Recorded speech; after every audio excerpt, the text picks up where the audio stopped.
Here's a question for you all. Who's making All-ACC for Syracuse football in 2025?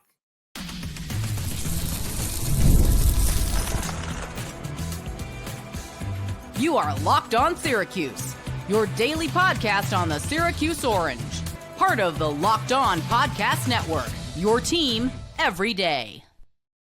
Hello, everyone, and welcome into Locked On Syracuse. I'm Jackson Holzer, and thank you for making us your first listen of every single day here on the Locked On Podcast Network. Your team every day. We are free and available wherever you get your podcasts. And on today's show, we are joined by Neil Adler from Inside the Loud House, and we're going to go over Syracuse football players that have a shot to be all conference in 2025, special teams, defense, and we're going to start the podcast by talking about the offense. All that and more here on today's show. And before we get to everything, this episode is brought to you by Monarch Money. Take control of your finances with Monarch Money. Use code LOCKEDONCollege at monarchmoney.com for 50% off your first year. Now, I should mention before we really kick off this podcast that we are recording this a day in advance. So if there is some sort of crazy breaking news that happens in the next 24 hours, I'm sorry, but we are not talking about that here on today's show because I am not able to record on Wednesday, June 18th. This is being recorded a day earlier, and in this recruiting phase nowadays, you never know when there's going to be breaking news. So I apologize in advance if there is something significant. But Neil, thank you so much for taking the time today, I guess now for the Wednesday episode. Let's start with the offense. Who on the offense do you think is going to be All-ACC in 2025? Well, first of all, Jackson, thanks for having me on as always. Appreciate your brother. And I sincerely hope that Syracuse announces like five massive commitments today, just to totally throw this podcast, through the wood chipper. So, you mentioned, the topic to me earlier, and I've been thinking about it. And on offense, it's interesting because they lost so much. So I'm not saying that guys that are going to be on, starting for the team in 2025 on offense can't make a run at it, but it's just a lot of them are they're unproven just in general in college, or they're unproven at Syracuse because, they transferred in. So, obviously the first position that everyone thinks about, most people think about is quarterback. And we don't even know who Ricky Collins Jr. is the starting quarterback as of right now. Correct. But, it might be Steve Angeli. Yeah, right. So, I would say he's probably the favorite. Yeah, I am so fat, and I'm digressing here a little bit, but I'm so fascinated by this competition between the two of them, just given that, Fran Brown named Collins the starter, and then, obviously Angeli came in, later on in the portal recruiting. So, people love to speculate. I wouldn't pretend to know. I could see either of them doing it. I don't, so I guess my point here is that I don't necessarily see either of them as making an All-ACC team, but then again, Kyle McCord came in, but he was a proven commodity. So neither of these guys have had a lot of snaps in college so far. McCord did, he transferred from Ohio State, and he was 11-1 as a starter, as a junior. And then he set all these records, and he was All-ACC second team, if I remember correctly. But, these guys, Angeli and Collins, it's kind of an unknown, but they can be really good. I mean, Syracuse has good pieces around the two of them, and I'll get into that in a second. And a really good, offensive coordinator and Jeff Nixon, and just, they were an awesome offense last year. So maybe they'll have an awesome offense again this year. They also have a tougher schedule, at least on paper. So anyway, moving beyond the quarterbacks, I mean, I love Willis. I mean, but it's tough, Jackson, because it's hard for me to sit here and say, oh yeah, Yasam Willis. Did I say his first name right? Did I butcher that? I think I butchered that. You got it right. Okay. All right. Just tell me I'm stupid if I butcher someone's name. Willis, limited snaps this past year, obviously with LaQuinn Allen being rushing for over 1,000 yards and having a lot of success as a receiver too. So he's limited snaps, but he showed some real promise. So, but it's kind of feels like a leap. Okay. Let's say he's assumed the starter, but hasn't had a lot of carries. Is he going to, evolve into an All-ACC performer, kind of out of nowhere, so to speak? I actually could see it. I'm not saying he'd be first team. I can't remember. Do they have 2 or 3 teams? I think they have 2 teams and then honorable mention. Is that It's what it either is? 2 or 3, and then there's Whatever. Yeah, exactly. So I could see Willis.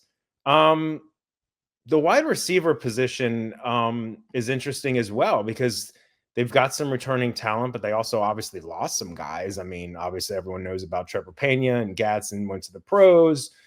Meeks. I don't know. Sorry to cut you off here. What's 3 All-ACC teams, then honorable mention. 3? Okay. I should have known that because I've written articles about it. Because I even had an article here about the All-ACC from last year, and Clarence Lewis made the 3rd team because I was looking in there to see is there anyone that's returning, that made these teams. And I think it's one guy, Jack Stonehouse. So we'll get to him. But I don't know, Justice Ross Simmons, maybe, or one of the transfers. But again, the transfers Cook and totally blanking on Russell from South Carolina. Tyshawn Russell, yep. Yeah, I mean, again, they seem like they have talent and in this system with these coaches, I feel like these guys can shine. It's just it's hard for me to say, oh yeah, this guy is gonna definitely, be an All-ACC. There's just not a lot of that, especially on offense, because they lost so much. I mean, I'm looking at the depth chart here or the stats from last year in terms of receivers. Well, you got Darrell Gill, you've got Amari Hatcher. Is Hatcher injured? I'm trying to. What's his deal? I think regardless if he's healthy or injured, he's not going to make All-ACC. He's probably not. I don't know. I mean, Ross Simmons didn't play a ton of games. I don't know. What do you think? I was struggling on offense. I'm like, if I had to pick one guy out of all offensive players, I honestly would go with Willis. That one's good, but I think you're missing a big one. Okay. I think you're missing Darrell Gill. Yeah. When I look at the whole offense in general, Darrell Gill is the most likely, I think, to make All-ACC. And really, I mean, we can count honorable mention, but I'm really referring to the top 3 teams. Yep. I think he's the main guy on that offense you look at and say that guy has the highest probability of being all conference first, second, or third team. When you were talking about the quarterbacks, I think they obviously have potential, but I also look at the ACC and I say, there's a lot of really good quarterbacks in there. Yeah. And I was looking at last year's All-ACC teams. There were 5 quarterbacks, 1 for 1 through 3, and then there were 2 honorable mentions. So you got to have a top 5 quarterback in the conference in order to have All-ACC. Mm-hmm. And I'm just going to give you some of the names right now that are in the conference. Hold on one second. I had the article out here. Okay, here it is. Cade Klubnik. Mm-hmm. He's good. Clemson, yeah. Carson Beck is interesting because he's kind of injured and we don't know how he's going to look with that elbow. But if he's fully healthy, I think it's fair to assume he'll be one of the 5 best quarterbacks in the conference. And he's at Miami, right? Yep. Yeah. And they're supposed to be good again. So, yeah. Kevin Jennings at SMU. Haynes King, depends on if he can stay healthy or not, but he's really talented. And then you got Miller Moss at Louisville. Darian Mensah is one of the highest paid quarterbacks, I think, in college football over at Duke. And you got CJ Bailey, who's at NC State, who can take a step forward in development. There's a lot of really good quarterbacks. So it could be one of those scenarios where Syracuse gets really good quarterback play, but it's not enough to be All-ACC, but that might be okay. Because the conference is good in general as far as quarterbacks. I don't think there's any All-ACC linemen on the offensive line. Do you? I don't see anything there. I mean, nothing that super jumps out at me. No. I mean, obviously we want the offensive line to be solid, especially when you've got a less experienced quarterback and, some new receivers and your main running back's gone. But I mean, no disrespect, but yeah, I don't. No. Last year, Jacob Bradford made it. Savion Washington made it. Right. The offensive line. There was multiple guys, but they're all gone. Yeah. So those were honorable mention guys, but they still made it. Yeah. And now they're all gone. Yeah. In fact, all the offense, all ACC guys are gone. All of them. Literally every single one of them. So that's why this I think all of the 8 All-ACC guys, including honorable mentions for Syracuse from last year, they're all gone except for Jack Stonehouse, unless I think they're all. I think you're right. Yeah. I think you That's why it was kind of tough because it's you don't have a lot of, guys that made one of the teams or even honorable mention last year returning. And then you got to think about, transfers in and, our incoming freshmen or who's going to make like a leap that was like, played some last year. But so I don't know. It's a fun question, but on the offensive line, no one jumps out at me. I got a few thoughts on defense, but yeah, we'll get to defense in just a moment here. Yeah. We'll do a final prediction though for the offense. I'm going to say for now that 2 guys will make it. I think Darrell Gill and Johntay Cook. Those are my 2 picks. Okay. Yeah, Cook's interesting. I mean, wasn't he a 5-star in high school? 5-star in 2023. Obviously they get a big role this upcoming season. Yeah, so I will go with Gill and I like Cook, but I'm not pulling the trigger. I'm gonna be bold and somewhat silly, and I don't know, maybe not silly. I'm gonna go with Willis. Okay. I'm gonna go Willis. I like him. I mean, I remember writing about him when he was, a high school recruit. I can't remember the high school he went to, but he was from New Jersey, and he was a 4-star by some of the recruiting services. And he just, I don't know, like even that limited time last year, I can't remember that one game. I mean, wasn't there one game? Was it the bowl game or one of the other games where he just like he totally balled out? I don't remember which game it was. I don't remember which one either. Yeah. I have to go back in the game log. But he's got big shoes to fill. But I'll go with Willis and Gill. That's fair. He's going to get an opportunity with LaQuinn Allen gone. He's definitely going to get touches, yeah. Oh, yeah. That's for sure. Yeah. Coming up, myself and Neil Adler will switch to the defensive side of the ball and go over the all-conference candidates there. So stick with us here on Locked On Syracuse. Ever check your bank account and wonder, where did all my money go between dining out, online shopping, and entertainment?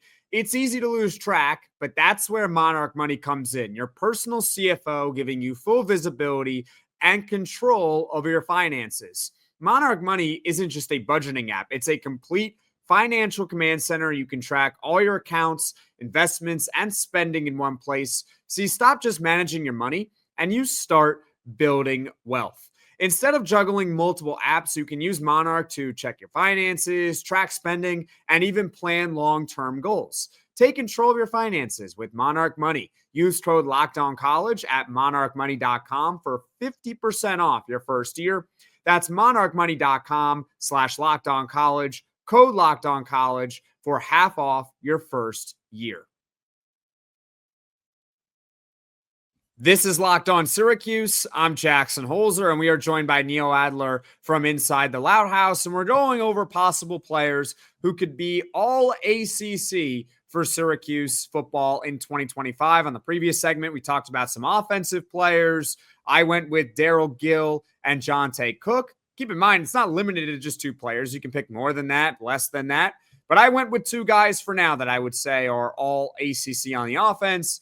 Neil also went with Darrell Gill, but then he went a little outside the box and said Yasin Willis, the true sophomore running back for Syracuse football, the projected starter now that LaQuinn Allen is in the NFL. So now we're going to talk some defense. And again, just like the offense, the guys from last year who made all conference are gone. Justin Barron, Marlo Wax, Fidel Diggs, Clarence Lewis, all gone. So, Neil, same question I had from the offensive side of the ball. On this defense, which is brand new, who do you think is going to be All-ACC in 2025? Yeah.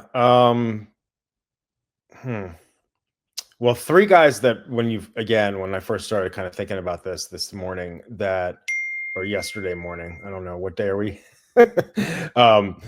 I joke. 3 guys that stood out to me just because they had, solid production from last year. And that was Duce Chestnut, Devin Grant, and Derek McDonald.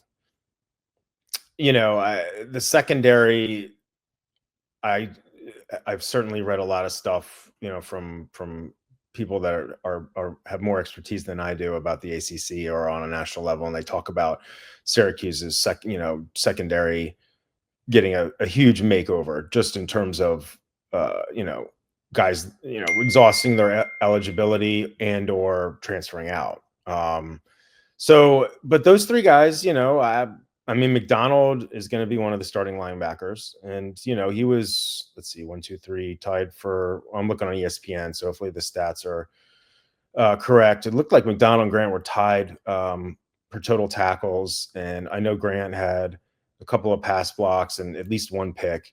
And he's a senior, but I think they're both seniors. I like both of them.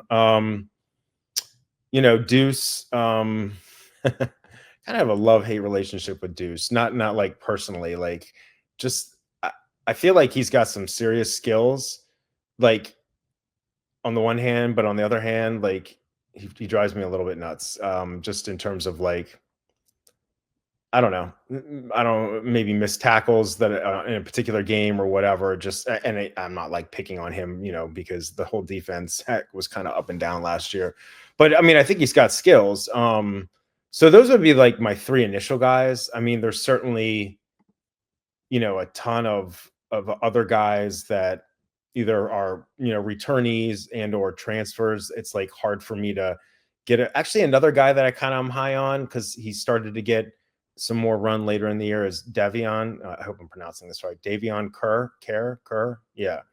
True freshman. And didn't he have a pick last year too? He did. He got it in his first career start in the Cal game. Yeah. Davion Kerr. Yeah. And his brother plays on the team too, right? Yeah. I think so. Yeah. So, but in terms of like on the line or on the edge, I don't know. Nothing like stands out to me. But again, I'm kind of like biased. I'm just kind of like looking at like last year's production. And again, there's guys that are transfers or guys that are maybe returnees and step into a bigger role that they're not like popping off, for me right now. So those are like the first three I'd mention, but I am obviously very curious your thoughts as well, because I'm sure you've got some gems in there. Well, the two that initially stick out to me are the same two I think that stick out to you. I think even though Devin, Grant, and Duce Chestnut were not all conference last year, I think them being a year older and being more experienced and probably having more of a role this year than they had last year. And they had a big role last year. Yeah. There was a lot of play. Like they're more leaders, I think, now on the defense, whereas last year they're more secondary type pieces, support players. They're going to be called upon more this upcoming season. I'm leaning towards Devin Grant making All-ACC. I don't think he'll make like first or second team, but a third team or an honorable mention I could definitely see. Same thing with Duce Chestnut. I could see him sneaking in there, honorable mention. My sleeper, I think a lot of guys are sleeping on him, David Reese from Cal. It's because he's only got one more year of eligibility and he's going to be an 8th year senior, grad student, whatever, but he's going to be in college forever. Double the amount of time that you and I were there. But you know what? 11 sacks over the past 2 seasons. Yeah. With Cal playing in power conferences. Right. Yeah, no, exactly. So if David Reese comes here and he's one of our primary edge rushers and he puts up 6 to 7 sacks, I know he hasn't done that yet in college, but 5.5 sacks in 2023, 4.5 in 2024. If he puts up 5.5, 6, maybe even 7 sacks, he's all conference, isn't he? Maybe. So that's why I think people are maybe sleeping on a guy like David Reese. And the other one I'm so fascinated by him is Demetrius Samuel Jr. I mean, he might be the number 1 corner on the team, and he is a true freshman. Yeah. So how good is he going to be right away? Right. And Fran has said that, he could get, good ample playing time on both sides of the field because he's a wide receiver as well. Correct. Yes. So definitely. If you're looking at true freshmen, another guy that I'm kind of curious about, I can't remember. I should probably have looked it up before we started chatting, but I'm intrigued by George Rooks. I don't know if he's going to be, an all-ACC player, but I mean, isn't he a legacy? And he started out Michigan and then was at BC, and I know he was like a 4-star. He is a legacy. And so I, just kind of was someone that intrigues me. I'm also kind of curious that they got I'm totally blanking on his name. Chris Peel, I think. He was a 4-star in high school. And then he was at Georgia. Again, he's a Georgia guy. He's a defensive back. Fran Brown used to be at Georgia, obviously, and, DB coach. And so I don't know how much playing time he's going to get, but I remember he was pretty highly rated coming out of high school. Again, that doesn't necessarily mean anything now, but, maybe someone. I don't know. I'll be curious to see who the starting second, what the starting secondary is. But I am high on Grant. I'm definitely high on Grant. I think he's gonna have a good year. Same here. With George Rooks, it's funny you mentioned him. I don't think he's much of. I mean, I'll be pleasantly surprised, but Sure. I don't think he is much of a candidate to be all conference. And the reason why is because I said this on the podcast when they got him. Like, look, he started at Boston College last year, so you're getting someone who started at a power conference school. Right. It's never a bad thing. No. But if you look at him on Pro Football Focus, he wasn't exactly that good. Pro Football Focus grade is in the low 50s, and they grade on a scale of 0 to 100, and that's not particularly good. So that's, I guess, a way of saying he's either going to be a rotational defensive lineman, so he won't have a lot of snaps, which you need a lot of snaps, in my opinion, to be all conference. Yeah, of course. You got to have the opportunity. And if he gets the opportunity, I'm not sure if he's actually good enough at this stage to be an all-conference defensive lineman. Again, I'll be happily wrong. And last year with Syracuse, there were a number of players that I didn't see being all-conference going into the year who then turned into all-conference guys. Yeah, they were no doubters. I mean, Trevor Pena and Jackson Meeks, all-conference. Yeah, I mean, a lot of people were thinking that out of the two Georgia not to digress, but the two Georgia wide receivers that transferred in, Zede Haynes, the younger guy, was, more highly rated and all that. So, and obviously he had other stuff going on and didn't play a ton, and then he retired, but then went into the portal. So anyway, but no, I agree. Yeah, Meeks, I don't want to say he came out of nowhere, but that was definitely a pleasant surprise. What do you think about another guy I was thinking about in the secondary? And again, I feel like the secondary, I don't know if it's going to be a weakness, but or just something to monitor, question mark, so to speak, just because they lost so much. But like, what do you think of Buxton? Like, he didn't play a ton. Barry Buxton? Yes.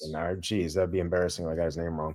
But I don't know. I just don't know if he might like see a bigger role this year. I was looking on ESPN again. He had like 20 total tackles, which wasn't a ton, but out of there aren't a lot of guys ahead of him that are returning, like, what I'm saying? Like Duce, Derek, and Devin. And then like I'm looking down, Fidel, Marlowe, Lewis, Bellamy, Murad Watson, boo, so mad that he transferred. But money talks. Yaquez. So I mean, what I'm saying in terms of sorry about that. Phone going off here. But it's in terms of again, just like returning guy. I don't know. I feel like he made a couple of nice plays last year. It's tough. I mean, I again, for me, it's like I definitely would like take the easy route and say Grant McDonald. I like Derek McDonald. I think he kind of gets overshadowed the last couple of years by like some really good. Well, obviously Justin Barron moved over from defensive back to linebacker, but then Mikael Jones, Marlo Wax. So, but I think he's going to be a real leader of this team. And I think I'll have a ton of tackles. Linebackers really can get into it from that standpoint. And so him, Grant, and Duce, and then we'll kind of see. But the offense obviously steered the ship last year. I feel like, is the defense going to have to steer the ship more this year? But is that like asking too much? Do like, especially given that's a great question. Who's better, offense? Like given the schedule, and it's tough. It's like the offense is just unproven because again, you don't have Kyle McCord. The other two guys could be really good, but we just don't know. And then you've got some good pieces at running back and wide receiver. But again, like the main guys from last year, there's just such a huge makeover of the roster. So it's hard to kind of like, forecast. You just don't know what you have. It's a giant question mark. Going back to your first thing about Barry Buxton, I think he'll be close to, if not, he will be a starter. I am not going to project him to be all-ACC because he's not a young guy. He's not spring chicken in college football. He's a senior, he's a redshirt senior. Yeah. To me, I guess when I look at potential all-ACC guys, I look at guys who are close the year before. Right. I look at their age. I look at their pedigree. And when I look at Barry Buxton, I see a guy who I think this is going to be his first real opportunity to have significant playing time because Mm-hmm. he played a good bit last year, but I think he could get more this upcoming season. But he's a redshirt senior. So I gotta see it to believe it. It can be done where guys can kind of be late bloomers. Again, last year, we're citing it with Jackson Meeks and Trevor Pena as guys who all of a sudden became all conference players. But I can't, it's similar to George Rooks with Barry Buxton. I cannot project them to be all conference. I guess we can do our final prediction now for the defense as far as all conference players. I will go with Devin Grant, Duce Chestnut, and David Reese. So I'm going to say 3 guys on the defense will be all conference in 2025. What about you? Okay. Yeah. I like Reese. That's good. But you had him and I didn't, so I can't just No, you can say the same I names. can't cherry pick off you. I think well, I mean, it's like I hadn't even I had seen him but I just the light bulb didn't go off. I mean, I do like I do think Grant's gonna have a good year. I think Duce again has talent. He's a little Jekyll and Hyde with me, but I think he could at least get an honorable mention, if not, make one of the teams. I like McDonald. I think McDonald's going to be. I think. Do you think he could be like well, they don't have one captain on defense, but I assume he'll be a captain. He'll be one of the leaders of the defense. So I like McDonald. I'll go with McDonald, Derek McDonald. Okay, so that's your prediction, and I already gave my prediction. Coming up, we'll talk briefly about special teams. That's coming up next on Locked On Syracuse.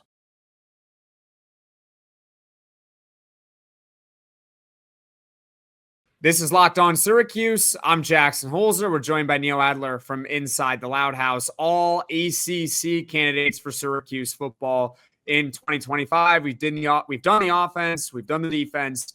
Let's briefly talk about the special teams because we cannot forget that unit, right? That's pretty important in football is your special teams, your ability to kick, your ability to punt, your ability to defend kickoffs, punt returns, all that and more.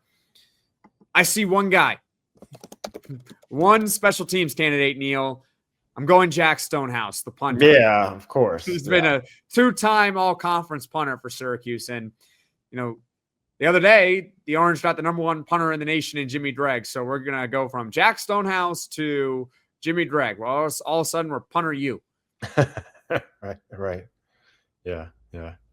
I mean, it's tough not to go with Jack. He's like you said, he was, I think, 3rd team a couple of years ago or 2 years ago, and then last year honorable mention. But I was looking up his bio on SU Athletics on the SU Athletics website, and he set Syracuse's single season net punting average of 45.7. That's pretty good. I didn't realize it was that high. That's the net 45.7. That's solid. So yeah, and he's got a great mustache, or at least he did. I don't know if he still does, but yeah, that's an easy one. I think absolutely. I mean, it's a little do we know who the starting place kicker is? Has that been determined? I don't think it has. I was looking back at some of my stuff like from around the spring game and the spring game in April, and so I obviously place kicking. Well, special teams was bad last year. Is that an easy way to put it? Or that is a very nice way to put it, and it's also correct. They were bad special teams a year ago. Right. So I'm not less. I think it'd be kind of a stretch to say that they're going to have a place kicker that's on one. But then I was thinking, initially when you talked about that, I was just obviously thinking of place kicking and punting. But then I was like, what about like punt and kickoff return? And I was like, didn't Malachi James? Didn't he have a bunch of them last year? I'm just looking through. Maybe. Kickoff I have returns. to look at how many guys made it in that category. Yeah, I mean that's a totally fair thing. So yeah, I mean on the Desmond Reed. Yeah. Wait, I think the way it works is they take a kicker and a punter for each team, and then they take one more, and that could be essentially any position. It could be like I think I'm seeing the Florida State kicker as the 3rd guy mentioned, or punter. Yeah, no, the punter for Florida State was on second team All-ACC. Alex, I can't say his last name. I'm going to butcher it. But if you want to check out Locked On Florida State Seminoles, you can go ahead and get that for yourself. But the point is that I don't think they take like 3 punt returners, 3 kick returners. I think they're just going to take 1 kicker, 1 punter, and then 1 third guy for each team. And then let me look at the honorable mentions. Yeah. Honorable mentions, 3 more kickers, 3 more punters, and then 4 more can be anyone else. Right. Well, I always was high on Malachi James. James has to be 1 in 7. Yeah. Yeah. He had, it looks like 8 kickoff returns last year for 152 yards. I don't know. He's just really fast. That dude is fast. I mean, isn't he on the track and field team, if I'm not mistaken? Yeah, I see all this stuff. And so, but I mean, is he going to make one of the team? Probably not. So, like, if you're asking me my final pick as we wrap up here, I'll go with Stonehouse, but I kind of like Malachi James. I think James has a shot, but I'm also going to be conservative. I'm going to say Jack Stonehouse and call it nobody else on special teams. Definitely not the kicker situation. That's, I think, going to be a weakness again. I'll be blunt with everyone. I think that's going to be a weakness again. I think by week 1, we're going to be calling all soccer players that play for Syracuse. Open tryouts. Can you kick? Right. A soccer ball? Okay, good. Now, can you kick a football? Right. Because I think it's one of the weaker positions on the team. Yeah, it'll be interesting to see, and we definitely could use better kicking. I mean, I like our new special teams coordinator, I think is the title. Coach, coordinator, whatever. Ricky Blumfield. Yep. I'm totally. He's, I see his stuff on Twitter, X, whatever you call it. I don't know. He seems like he's out there active, and we'll see how they do on the field. But yeah, I agree. Stonehouse, and you think he can make first team? I think it's possible. I don't know. I'm not super well versed in all the punters around the ACC. Me neither. Sorry. I apologize to the for the Syracuse fan base here. I don't know every single punter in the conference. You're an awful host, and you should be fired immediately because that's really unfortunate. Me too. Because but I was surprised by Stonehouse. I'm just kidding. You're awesome, but I mean, he made it the last 2 years, so it's like, okay, I think he's gonna make it again this year. Right, he's a good punter. Yeah, he is. I don't want to see him on the field. Well, exactly. Yeah, I don't want him to be punting a lot, but 45.7 net per punt. That's really. Net punt means also with your return. I think so. I mean, I was reading. I think the Syracuse website might have phrased it wrong. Oh, then you think that's like not net, just like I think that's his regular average. That's really high. It seems. It's really high. Yeah. I went to because I then did a little bit of. I had to fact check that. I was like, "Are you sure?" Syracuse website. His net was 45.7. Right. And then I look on College Reference. His yards per punt is 45.7. Okay, it's probably not net then. Which I don't think that takes into account what a player does in a return. I think that's just the amount of yards that it went. Oh yeah, that's not that. Yeah, that wouldn't be net. That's not the net. So hey, Syracuse websites, you might want to change your phrasing or double check it there. 45.7 net is a very high net because I saw that and I'm like, how does that only make you honorable mention all conference? Like that doesn't seem to make any sense. So then I see 45.7. I'm like, that makes more sense. It's so weird. I'm looking on the stats NCAA.com for punting, and he's not even listed here. Unless am I missing him? No, this I must be looking at something wrong. That's odd. He's not even listed here. Anyway, I don't want to digress too much here, but he's good. He has a good shot. We'll just put it that way. Well, let's put it that way. So I think we're each showing Jack Stonehouse. Neil, thank you so much for taking the time here. Where can people find you on social media? Yeah, appreciate it, brother.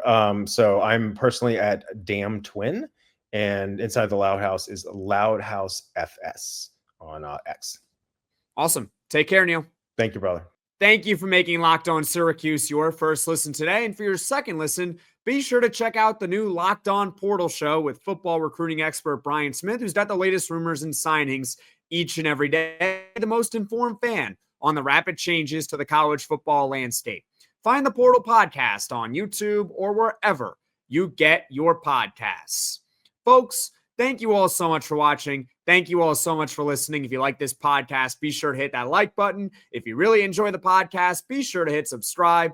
Tell all your friends about Locked On Syracuse, and I will see you all again soon.